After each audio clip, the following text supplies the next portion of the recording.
Pak Wilson, Pak Jos baru setahun bergabung di perusahaan. Nggak disangka, dia bisa punya nilai yang begitu membanggakan. Dia memang keturunan Pak Wilson. Kemampuan bisnisnya bahkan sama bagusnya dengan Pak Wilson. Cuma sayangnya, kami baru berkenalan tahun ini. Beberapa tahun belakangan ini, Jos memang cukup menderita. Pak Jos, kau benar-benar anak muda dan berbakat. Oh ya, Paman Yudi bisa saja. Oh ya, ayah. Urusan di sini sudah hampir beres. Masalah pengaturan personalia di Jeras. Baiklah, Jos. Sekarang aku resmi mengangkatmu jadi CEO grup Seiren Distrik Jeras. Terima kasih, ayah. Lalu aku mau berangkat ke Jeras sekarang. Sekarang sudah mau festival Perahu Naga. Hari ini juga ulang tahun mertuaku.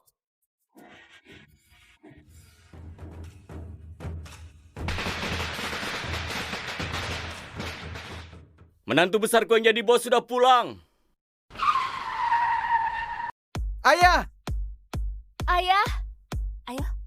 Kakek, aku pulang. Ayah, hadiah ulang tahun untukmu. 2 botol arak maut. Semoga ayah sehat selalu dan panjang umur. Iya. Ayo, cepat masuk. Iya. Ayah jangan terlalu capek. Iya. Ayo. Lihat, itu menantu keduaku yang bekerja di bank.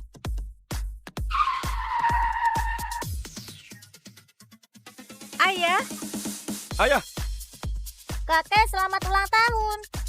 semoga ayah sehat selalu dan panjang umur. Ini hadiah ulang tahun untuk ayah. Teh Gatot berkualitas bagus. Baiklah, ayo masuklah. Denny, mana Jos si menantu ketigamu yang kerja di luar negeri, ya? Aku nggak punya mantu seperti dia. Anggap saja sudah mati.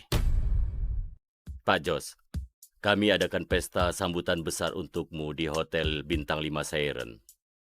Di pesta itu, orang-orang terkenal di Jeras berharap Pak Jos bisa hadir dan bisa dengar ajaranmu. Pesta sambutan ditunda beberapa hari dulu. Aku mau pulang merayakan ulang tahun mertuaku. Baik, semua tergantung Pak Jos saja. Oh ya. Obat yang kusuruh siapkan itu, apakah sudah lengkap?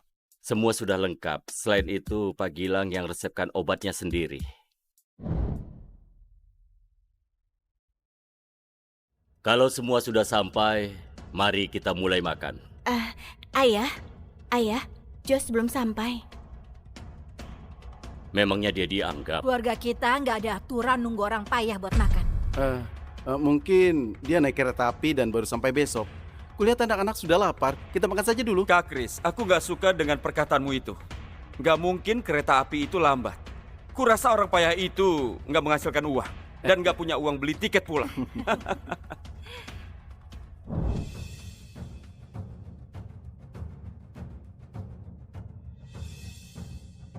Denny, menantu ketigamu sudah pulang. Dia pulang naik mobil Hemges. Ayah sudah pulang.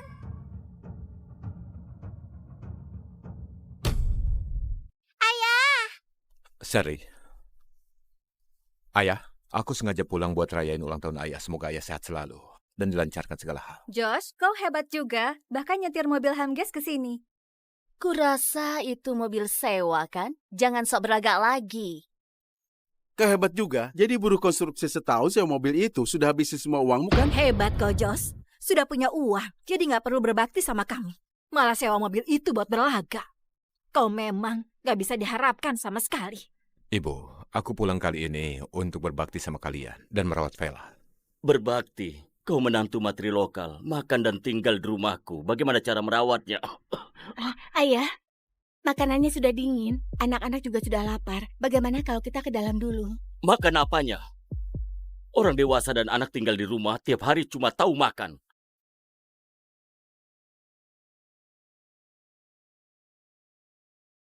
Ayo, duduklah. Siapa yang kasih izin kau untuk duduk? Hai Josh, ayahmu ulang tahun. Chris kasih arak maut. James kasih teh Gatot. Kau beli apa? Ibu, meski di luar beberapa tahun ini, aku selalu pikirkan kesehatan ayah. Tahun ini, aku beruntung bisa kenal sama Pak Gilang. Dia seorang dokter sakti. Setelah bersusah payah, akhirnya mau meresepkan obat ini. Dia bilang akan sembuh sampai akarnya. Dokter sakti? Hah, seorang kau? Kapan kau lihat dokter Sakti bungkus obat pakai kertas padi? Sepertinya si payah ini habiskan puluhan ribu untuk resep obat palsu dari dokter aba-aba. Iya, Nggak masalah kalau obatnya palsu. Tapi kalau sampai ayah meninggal karena obat ini, percandaan ini sudah keterlaluan.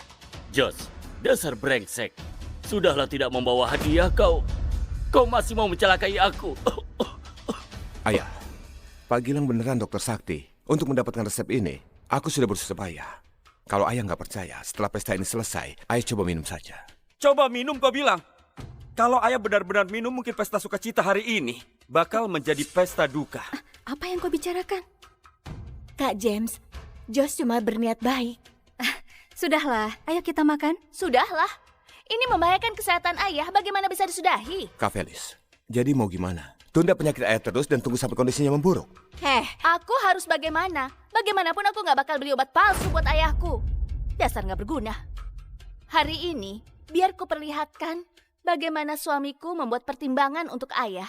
ayah, aku sudah cari koneksi untuk cari ahli terbaik di rumah sakit Sayeran, Pak Riko, buat memeriksa nadimu. Dia akan segera datang.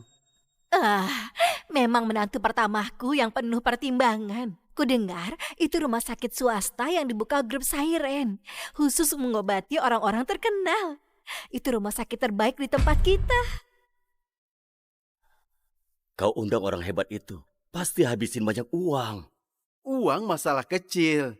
Kesehatan ayah yang terpenting. Kita tunggu Pak Riko datang. Kita lihat obat dia, obat palsu atau bukan. Kita bisa langsung tahu. Baiklah. Ayo, makanlah. Ayo. Ayo. Ayo Shirley, makan sayurnya. Makan sayur baru bisa tambah tinggi. Aku juga mau makan paha ayam. Yang patuh, kita nggak makan itu. Kesehatan kakek nggak baik. Biar kakek yang makan paha ayam. Kalau begitu kenapa mereka boleh makan? Kenapa mereka nggak sisain buat kakek? Shirley makan saja. Ayah ambilkan untukmu ya. Makan terus, cuma tahu makan. Setiap hari makan dan minum dariku. Dibaikin malah keterlaluan ya. Shirley yang patuh, kita jangan makan. Paha ayam nggak enak. Paha ayam enak, Sally mau makan itu. Kenapa kau nggak patuh? Kau harus membuat ibu marah ya. Memang kenapa kalau makan paha ayam? Kenapa memukul anak kecil? Pecundang, aku terlalu menghargaimu ya.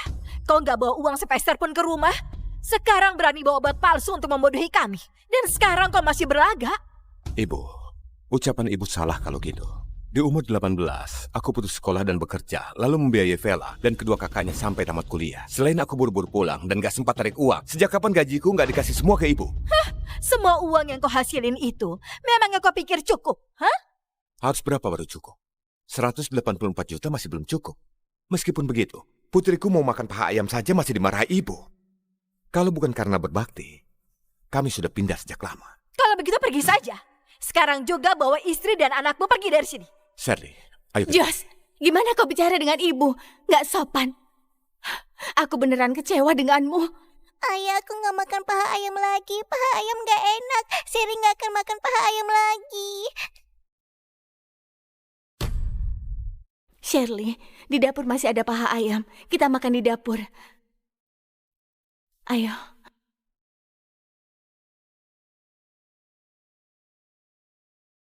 Josh.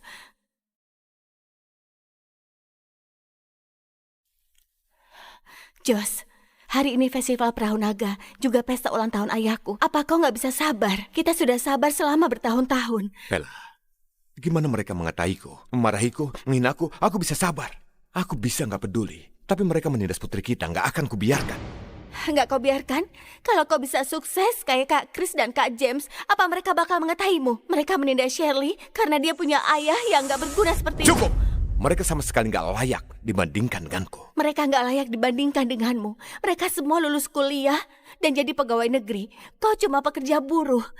Vela, aku putus sekolah dan bekerja saat itu. Semua itu demi kau dan kedua kakakmu. Apa kau tahu, kalau aku nggak putus kuliah saat itu, aku pasti bisa masuk universitas bagus. Josh, apa maksudmu? Apa kau menyesal? Kau merasa keluarga kami membebanimu? Vela, bukan begitu maksudku. Setelah ayah minum obat dariku dan penyakitnya sembuh, aku akan menjemput kalian berdua. agar kalian berdua bisa hidup senang selamanya. Obat darimu, obat palsu yang kau berikan dari dokter abal-abal, berani dikasihkan ke ayahku. Kau sudah gila. Dokter Riko sudah datang. Dasar payah, cepat keluar tuang teh Rayani dia.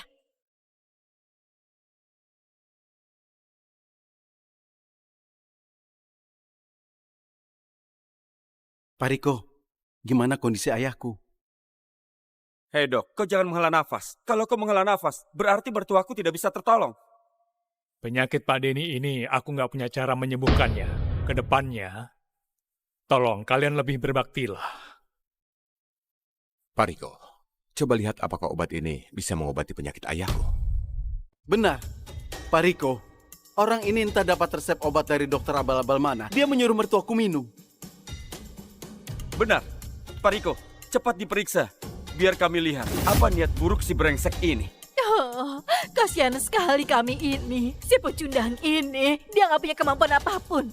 Kurasa dia takut kami memaksa Vera bercerai dengannya. Makanya dia berniat jahat. Dan dia mau membunuh suamiku. Benar, dia seorang menantu materi lokal. Kalau sungguh membunuh ayahku, bukankah harta keluarga ini jadi miliknya? Ya, benar.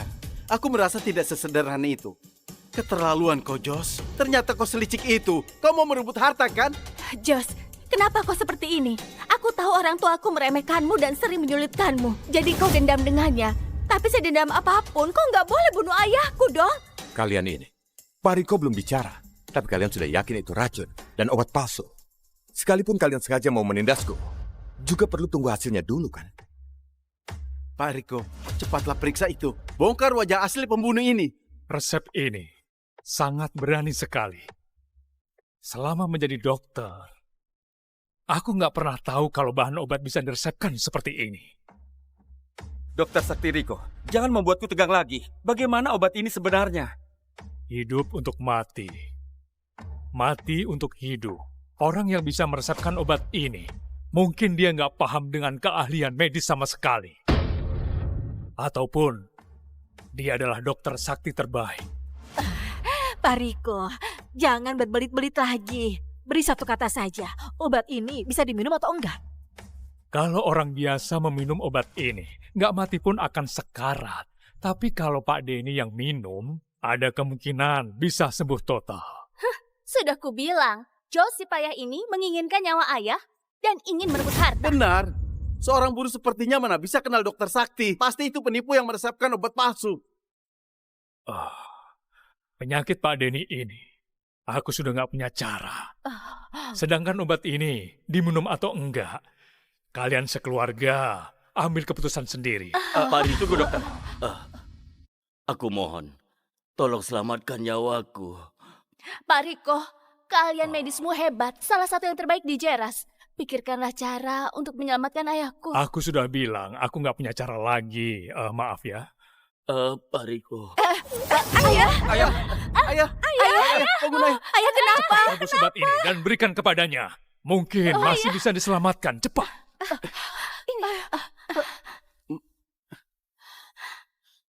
Kalau terjadi sesuatu setelah minum obat ini, Jos, aku nggak akan melepaskanmu. Penyakit yang bahkan tidak bisa diobati Pak Riko, obat yang dibawa buruh sepertinya mana mungkin berguna. Gawat, perayaan sukacita hari ini benar-benar akan jadi perayaan duka. Jos, kalau terjadi sesuatu pada ayahmu, aku akan membuatmu menderita. Pak Denny, bagaimana keadaan? Enakan. Sudah enakan. Obat itu ada hasilnya. Kalian harus terus kasih obat ini ke Pak Denny. Sekalipun nggak bisa diobati sampai ke akar, setidaknya bisa meringankan penyakitnya. Baiklah.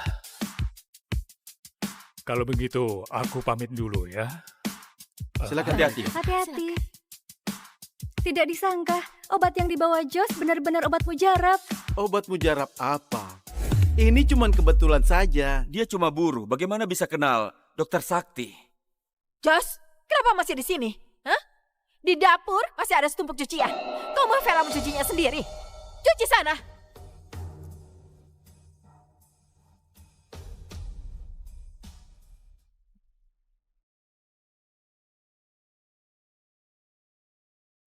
Itu, Vela. Setelah ayah minum beberapa bungkus obat lagi, penyakitnya akan sembuh. Nggak perlu. Oh ya, Jos. Gimana pun, kali ini harus berterima kasih padamu. Vela, maksudku, setelah ayah sembuh, kita nggak usah tinggal di sini lagi. Nanti aku akan bilang ke ibu kalau kita keluar dari sini. Pindah rumah? Kita mau kemana kalau pindah? Kita kan nggak punya uang. Kita punya uang yang nggak ada habisnya. Nanti di seluruh Ceras, kita bisa tinggal dimanapun kau mau. Jos, kau sudah berubah. Aku nggak berubah. Aku terus mengingatkan diriku, kalau aku suamimu, ayahnya Shirley. Kau jadi sombong. Kau sewa mobil mewah, dapat obat mujarab. Sekarang kau bilang kalau ada uang yang nggak akan habis. Jos, apa nggak bisa hidup seadanya saja? Lihat Kak Chris dan Kak James. Mereka bawa mobil BEM dan Vindi. Keluarga kita nggak mampu beli mobil. Kita punya mobil. Mobil Hemges yang antar aku hari ini, itu mobil kita. Jos, sadarlah sedikit. Kenapa aku nggak sadar? Kalau kau bilang itu mobilmu, kau setir sendiri dan parkir di depan rumah. Kalau enggak, jangan ngomong seperti itu. Shirley.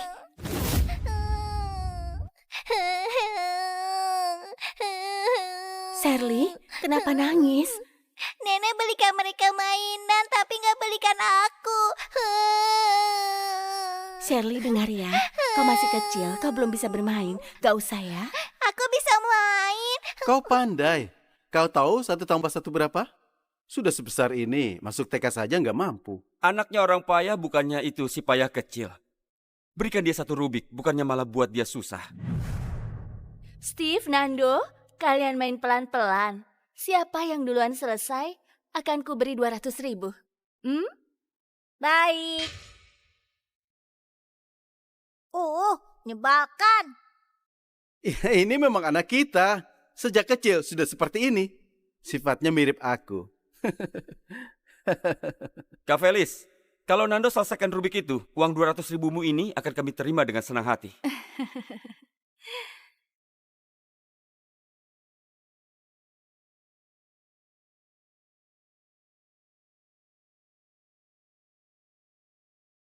Kak, ini sudah aku selesaikan. Kak Felis, Shirley yang duluan menyelesaikannya. 200.000 yang kau bilang tadi.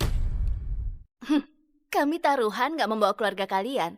Cuma rubrik rusak saja. Apa yang perlu dibanggakan? Suamiku, kita pergi ke mobil dan keluarkan mainan besar itu. Betul sekali. Ini mainan orang miskin. Yang kami mainin, kalian nggak mampu mainin. Ayo. Ayo cepat. Ayo keluar. Ayah, apa mainan yang dimainin sama orang kaya? Shirley, jangan dengarkan mereka. Orang kaya juga akan main Rubik, ya. Jos, jangan asal mengajari kalau kau tidak mengerti.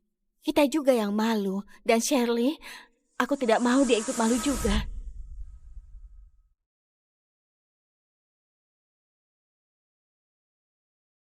Kau mau apa? Jangan sentuh mobilku. Steve, kenapa kau memukul adikmu? Kenapa kalau pukul dia? Hah? Siapa suruh tangannya gatal? Benar. Jos, kalau kau memang mampu, belikan juga anakmu 1. Kalau enggak, dia benar-benar minta dipukul. Cukup! Jos, sudah cukup. Jangankan mobil asli. Mobil mainan pun nggak mampu. Kalau nggak mampu, jangan sentuh. Kalau nggak mampu, jangan sewa mobil. Siapa suruh tanganmu gatal? Siapa suruh tanganmu gatal? Ibu kan sudah bilang, kalau nggak mampu, jangan sentuh.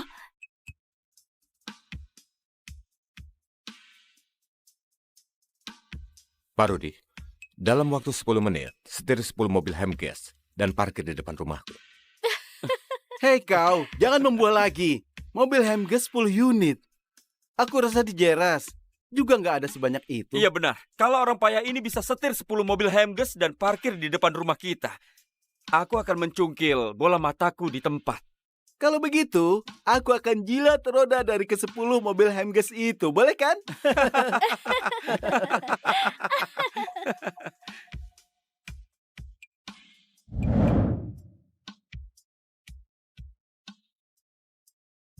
Hey Jos, waktu yang kau katakan akan sampai 30 detik lagi. Di mana 10 mobil Hemges? Kalau mobilnya belum datang juga, aku mau lihat gimana orang payah sepertimu menampar wajah sendiri. Dan aku sudah nggak sabar ingin menjilat roda mobil Hemges itu. Hah?